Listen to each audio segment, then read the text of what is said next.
Cooking with ஜோதி தமிழ். இன்னைக்கு நம்ம பார்க்க போகிறது நல்ல சூப்பரான மட்டன் பிரியாணி தான் பார்க்க போகிறோம். மட்டன் பிரியாணி பிடிக்காதவங்க யாருமே இருக்க மாட்டாங்க. ஆனால் இந்த மாதிரி சிம்பிளான பிரியாணி நீங்கள் செய்யும்போது உங்கள் எல்லாருக்குமே ரொம்ப பிடிக்கும். உங்களுக்கு வேலையுமே ரொம்ப குறையும். அது மட்டும் இல்லாமல் பிரியாணி வந்து ஒரு பர்ஃபெக்டான டேஸ்ட்டில் இருக்கும். கண்டிப்பாக இந்த வீடியோவை மிஸ் பண்ணாமல் பார்த்தீங்கன்னா உங்களுக்கு ஒரு சூப்பரான மட்டன் பிரியாணி எப்படி செய்யுதுன்னு நீங்களும் தெரிஞ்சுக்கலாம். இந்த வீடியோக்குள்ளே போகிறதுக்கு முன்னாடி நம்ம சேனலுக்கு ஃபஸ்ட் டைம்னா சப்ஸ்கிரைப் பண்ணிக்கோங்க. பக்கத்தில் இருக்கிற பெல் பட்டனையும் கிளிக் பண்ணிக்கோங்க. அப்போ தான் நான் போடுற வீடியோ எல்லாமே நீங்கள் மிஸ் பண்ணாமல் பார்க்க முடியும். ஆல்ரெடி நம்ம சேனலில் நிறைய விதமான பிரியாணி ரெசிபிகள், நிறைய விதமான ரெசிபிகள் எல்லாம் போட்டிருக்கேன். அதையும் போய் செக் பண்ணி பாருங்கள், உங்களுக்கு ரொம்பவே பிடிக்கும். இப்போ வாங்க வீடியோக்குள்ளே போகலாம். இப்போ பிரியாணி செய்யறதுக்கு முதல்ல நான் அடுப்பு மேலே ஒரு குக்கர் எடுத்து வச்சுருக்கேன். அதில் 4 டேபிள் ஸ்பூன் எண்ணெய் சேர்த்துக்கிறேன். 1 டீஸ்பூன் நெய் சேர்த்துக்கோங்க.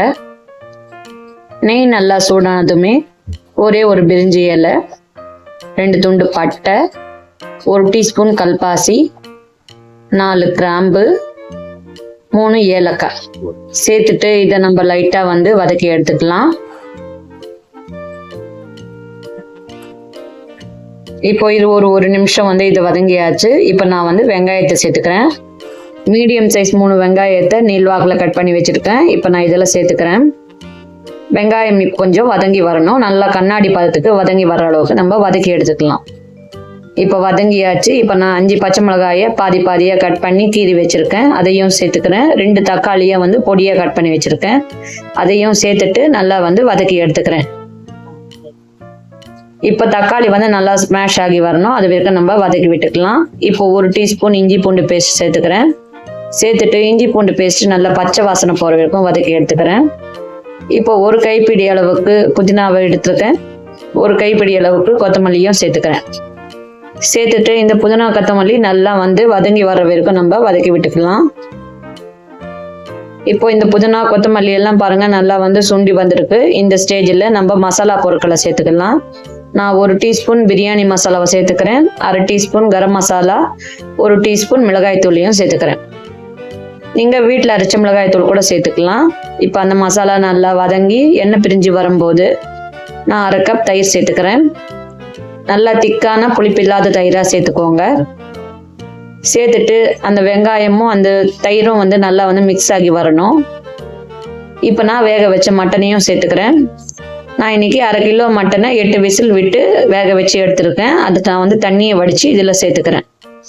இப்போ இந்த மட்டன் நல்லா வந்து மசாலாவோட நல்லா ஊறி வர்றது வரைக்கும் ஒரு 8 நிமிஷத்துலேருந்து 10 நிமிஷம் வரைக்கும் இதை நல்லா வந்து வதக்கி எடுத்துக்கலாம். இப்போ பாருங்க நல்லா வந்து மசாலா வந்து ஊறி இருக்கு. இப்போ நம்ம அளவு தண்ணியை சேர்த்துக்கலாம். நான் இப்போ மட்டன் வேக வச்ச தண்ணியை தான் சேர்த்துருக்கேன். 3 கப் தண்ணி சேர்த்துருக்கேன்.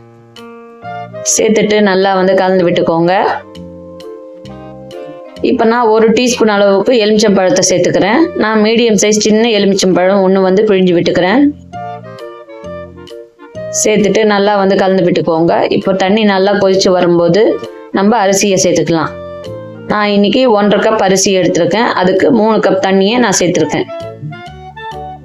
இப்போ இந்த அரிசியை நம்ம சேர்த்துட்டு கொஞ்சம் வந்து லைட்டாக வந்து மிக்ஸ் பண்ணி விட்டுக்கலாம்.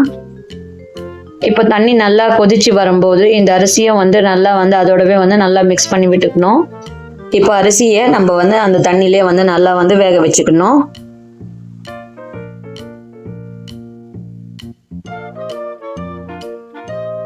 இப்போ நம்ம ஊற்றின தண்ணி நல்லா வற்றி அந்த அரிசி வெளியில் தெரியுதுன்னு பாருங்கள். இந்த ஸ்டேஜில் நம்ம குக்கர் மூடி போட்டு மூடி ஒரு 10 நிமிஷத்துக்கு நம்ம வந்து சிம்லே வந்து வேக வச்சுக்கலாம். நீங்கள் விசில் வச்சுக்கோங்க. 10 நிமிஷத்தில் ஒரு விசில் வந்ததுன்னா ஸ்டவ் ஆஃப் பண்ணிவிடுங்க. இல்லை விசில் வரலனாலும் நீங்கள் வந்து ஆஃப் பண்ணிடலாம்.